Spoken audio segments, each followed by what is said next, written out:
why is this guy from Doctors Without Borders talking so much about technology, and where did that come from? But it really does come from a pretty visceral place inside of me.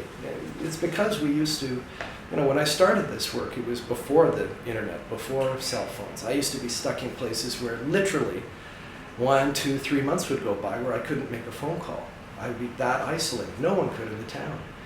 Or we'd be in a village outpost or somewhere out in the middle of nowhere, and you'd have people in front of you. You did not know what was wrong with them. We didn't always know how to help and what was going on.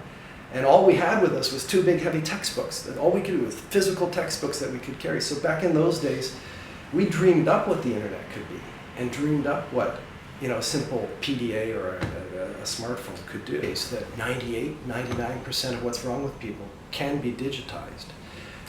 So we can understand what is wrong with somebody far away, and that can be put on in terms of images and scans and blood work and text reports. It can all be encapsulated digitally, and then it can be looked at and understood 5,000 miles away. So that's what I'm getting at. Once you can digitize what's wrong with people, and once you can hand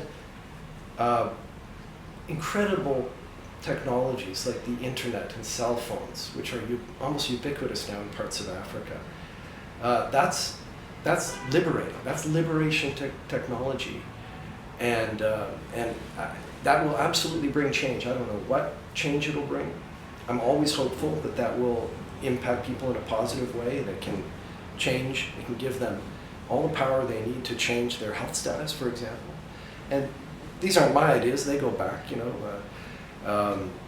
C. Everett Koop, the former Surgeon General of the United States, says that information is the best prescription, and I think he's right. And Kofi Annan, the former Secretary General of the UN, says the internet is the great hope for the world's poor. I believe both of those things wholeheartedly. And it's going to be, I think you're going to see, just like we've seen how music industry has been flipped upside down, and how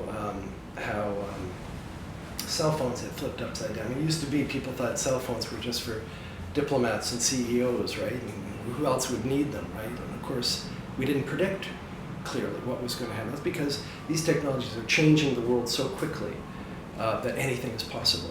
So that's what I'm looking for.